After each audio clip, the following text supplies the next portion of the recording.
नमस्कार, मैं प्रियंका और आप देख रहे हैं इंडिया पब्लिक खबर। एक फिल्म, एक टाइटल और उस पर खड़ा हुआ बड़ा सियासी बवाल।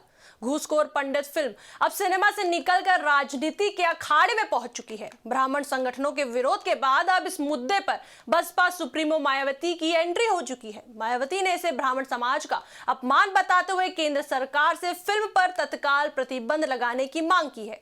वहीं यूपी की राजनीति में भी हलचल तेज हो गई है। सवाल यही है, क्या ये सिर्फ एक फिल्म है या इसके पीछे सियासी रणनीति भी चल रही है?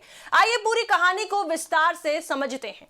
दरअसल घूसखोर पंडित एक हिंदी फिल्म है और ऐसा माना जा रहा है कि यह फिल्म सरकारी तंत्र में फैले भ्रष्टाचार और रिश्वतखोरी पर आधारित है। लोगों का मानना है कि फिल्म की कहानी एक ऐसे सरकारी कर्मचारी के इर्द गिर्द घूमती है जो ब्राह्मण समुदाय से जुड़ा हुआ है और पंडित उपनाम का इस्तेमाल करता है।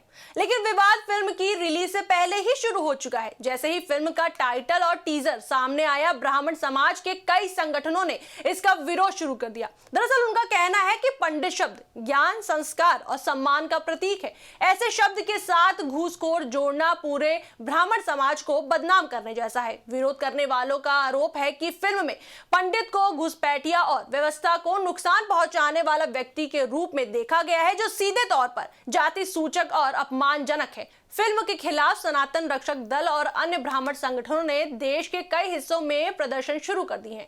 इन संगठनों का कहना है कि भ्रष्टाचार किसी भी जाति का व्यक्ति कर सकता है, लेकिन जानबूझकर एक ही जाति को भ्रष्ट दिखाना एक सोची समझी साजिश लगती है।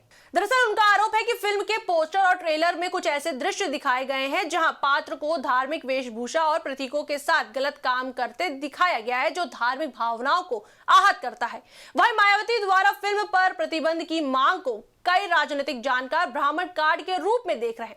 दरअसल इस विवाद में बसपा सुप्रीमो मायावती की एंट्री से सियासत और गर्मा गई है।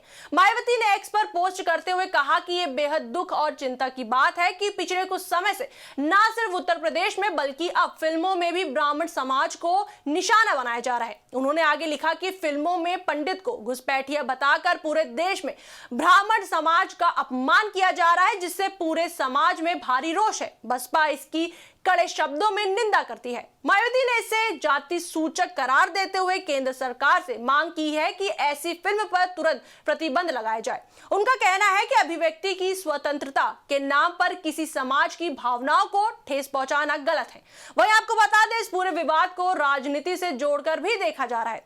दरअसल हाल ही में यूजीसी के नए नियमों को लेकर सामान्य वर्ग, खासकर ब्राह्मणों में नाराजगी देखी गई थी। ऐसे में घूसखोर पंडित फिल्म ने इस नाराजगी को और हवा दे दी है। वहीं मायावती द्वारा फिल्म पर प्रतिबंध की मांग को कई राजनीतिक जानकार ब्राह्मण कार्ड के रूप में देख रहे हैं। गौरतलब है कि साल 2007 में मायावती ने ब्राह्मणों और दलितों के सोशल इंजीनियरिंग फॉर्मूले पर चुनाव लड़ा था और उत्तर प्रदेश में बहुमत की सरकार बनाई थी।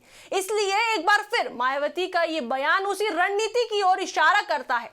राजनीतिक गलियारों में चर्चा है कि आने वाले चुनावों को देखते हुए बसपा ब्राह्मण वोट बैंक को साधने की कोशिश कर रही है।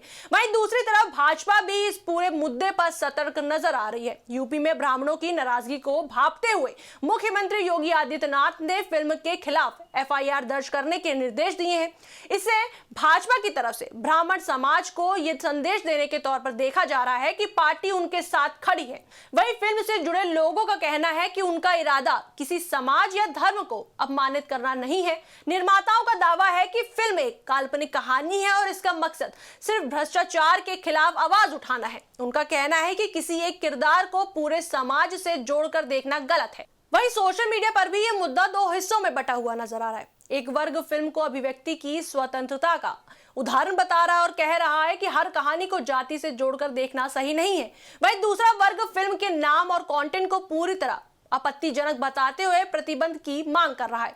अब सवाल यही है, क्या घूसखोर पंडित सिर्फ एक फिल्म है या ये आने वाले चुनावों से पहले सियासी मोहरे का रूप ले चुकी है? क्या सरकार फिल्म पर रोक लगाएगी या विवाद बातचीत से सुलझेगा?